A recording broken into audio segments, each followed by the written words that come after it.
আমার গা গুলিয়ে উঠছে দেখে একজন বলল, কাকা, এ এখন জল ভাত।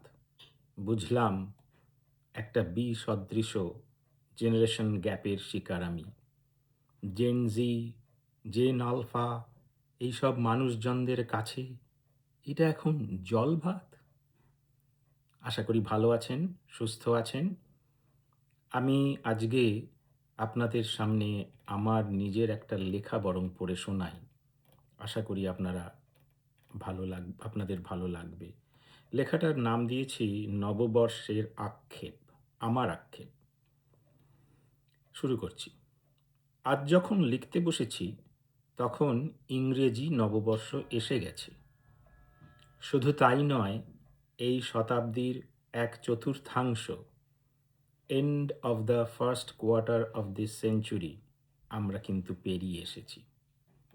এই নববর্ষ দিয়েই দ্বিতীয় চতুর্থাংশ, beginning of the second quarter of this century, আমরা শুরু করলাম। তাই আমরা আনন্দ উল্লাসে নিমজ্জিত।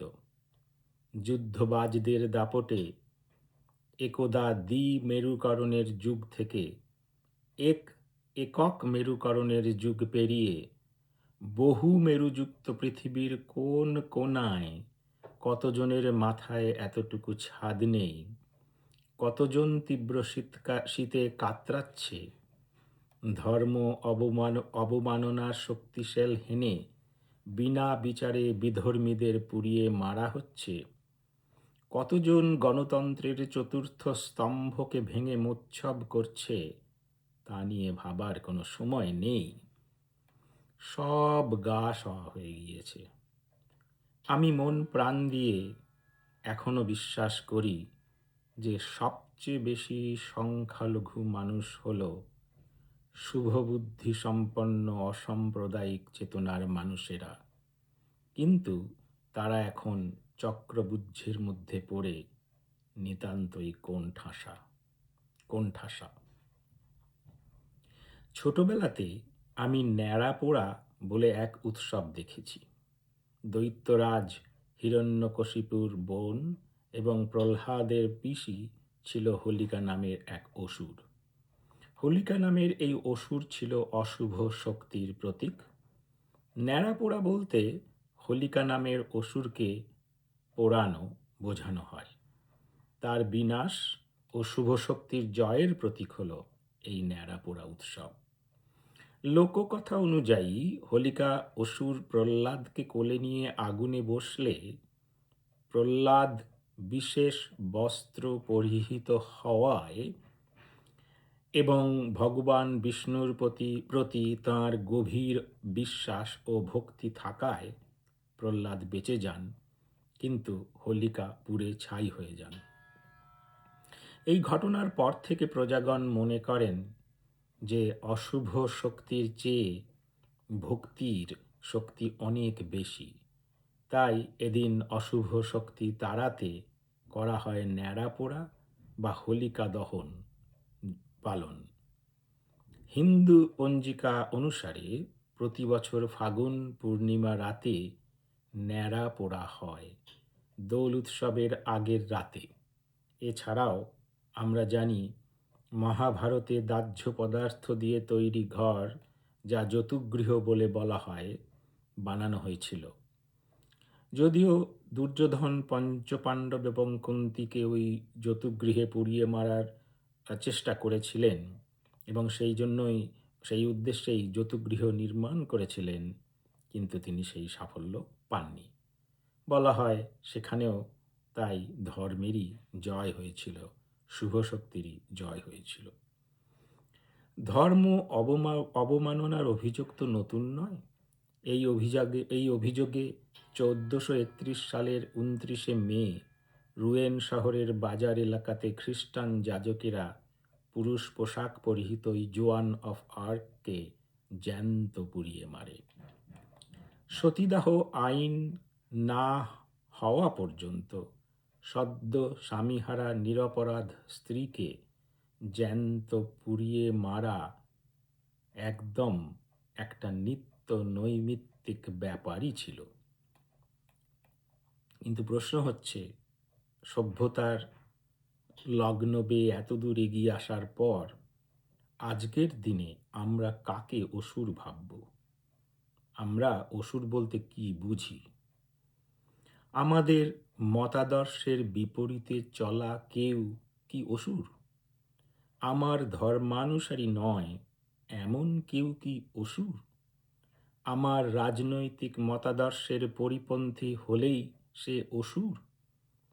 অথচ আমি যেটা এতদিন বুঝতাম সেটা হলো ষড়রিপুর যে বদগুণ, সেইগুলোকে অসুর বলা উচিত বা ভাবা উচিত, এবং এই বদগুণ অসুরগুলোকে জয় করাই এই ন্যাড়াপোড়া উৎসবের লক্ষ্য।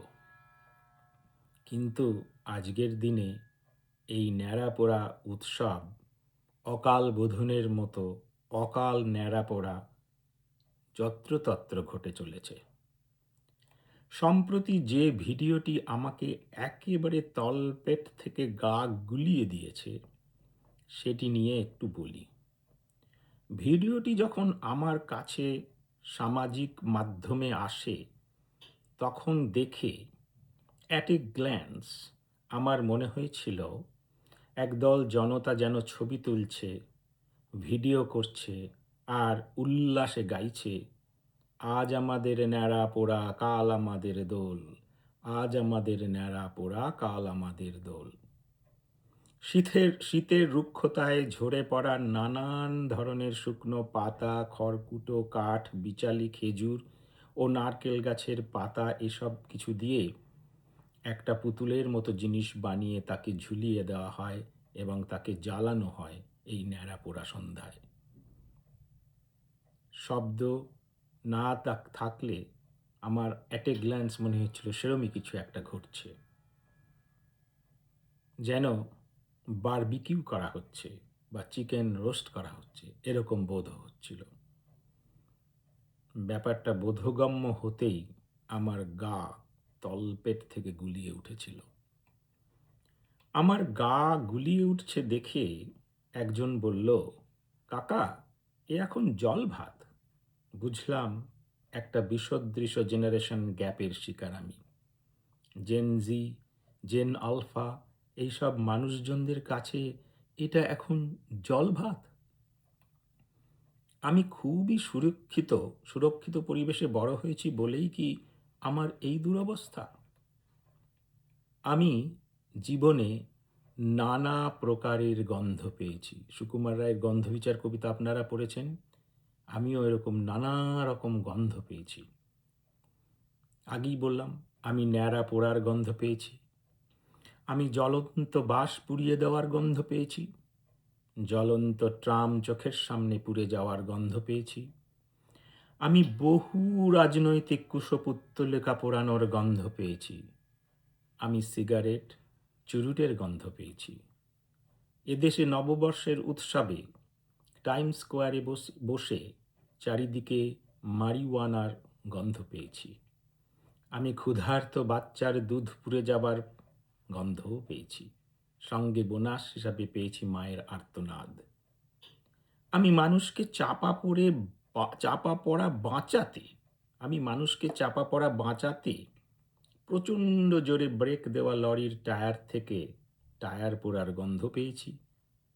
আমি ফুলঝুরি থেকে বোমা, সব রকমের বারুদের পোড়া গন্ধ পেয়েছি।